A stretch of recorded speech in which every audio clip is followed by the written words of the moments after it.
And PlayStation made a big announcement. No press conference, no big fancy lavish event with celebrities and reveals, just some articles and some social media posts. Here's the deal. The next generation PlayStation, which Sony has already been pretty candid about in the past, is officially going to be titled PlayStation 5. No fluff, no nonsense, they're just keeping the number party going. That's the official name from here on out. It's not PlayStation Infinite, not PlayStation V, not PlayStation Eternal. No weird changes, just good old-fashioned numbers. And hey, I guess that works. Not only that, we also know the official release window of the PlayStation 5, straight from the horse's mouth, from Sony.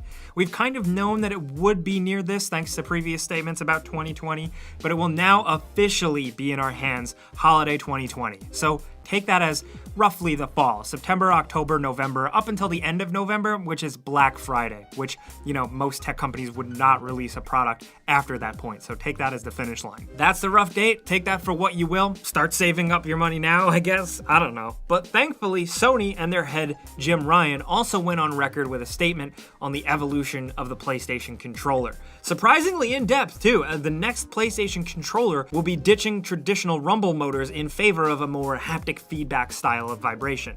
Think the subtle vibration motors in your smartphone that do a way better job of having varying different levels of vibration. It sounds like a small change totally, but changes in controller feedback does actually make a big deal. Microsoft put a lot of work into their Xbox One controller and how it vibrates and how the triggers vibrate independently, so we're glad Sony is also trying to rethink traditional vibration here because it seems to be a cool thing. These improved motors will give players more depth of feel to the vibration, like with PlayStation citing examples of being able to feel different levels of hits, gradually crashing into a wall, or even different textures on a floor that your character is stepping on. And the triggers on the controller will also be adaptive, and depending on the game and situation, they can have more tension or resistance. Which might sound slight, but it is actually pretty cool if it works and is utilized as actually promised. I'm still looking at that touchpad. Thanks to a new exclusive article from Wired, where, once again, they get the official details from Sony themselves, we also know the controller will have an improved onboard speaker, it'll be USB-C based for charging, and will have a larger capacity battery specifically for powering the vibration motors. This will make it heavier than the DualShock 4 controller on record, but according to Sony reps, it will be only slightly heavier than an Xbox One controller with batteries in it. So there's that. But Wired also got to take a small look at the interface, it seems, and went into the concept that installs might potentially be modular, like choosing to install single player or multiplayer modes separately. Now, that's already a thing in this generation, and I'm not that excited. It's not that great right now. Maybe the new and improved solid-state drive storage on the PS5 will help with that? In a previous video, we did discuss how Sony also went on record and revealed their SSD technology with Mark Cerny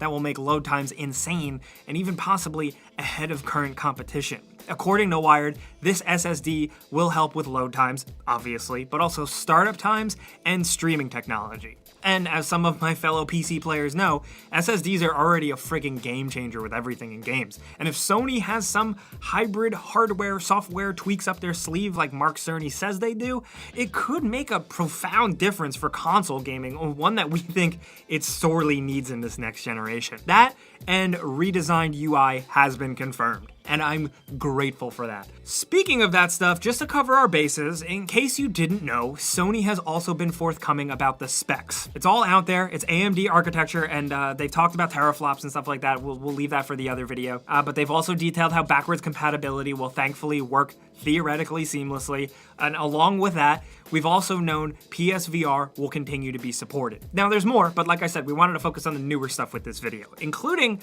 one other thing I wanted to point out.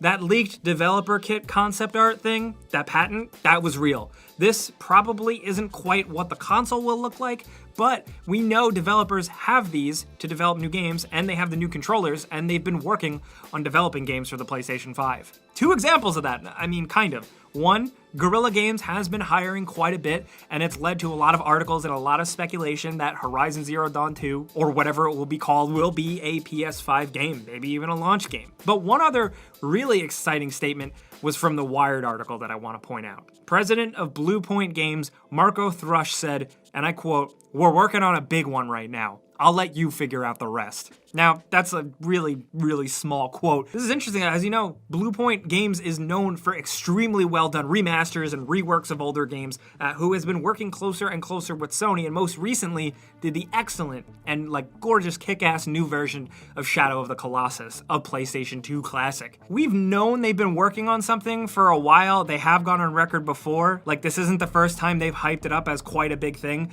but we have no idea what it is. It could be anything. Jak and Daxter, Konami gave them Metal Gear Solid, Sly Cooper, some other top-selling PlayStation franchise, or even a third-party classic franchise. Dude, I have no idea what it could be, but it's fun to speculate. But that's some of the new information about the PlayStation 5. We wanted to get it out to you guys as quick as possible, have a little fun with it, pick it apart, talk about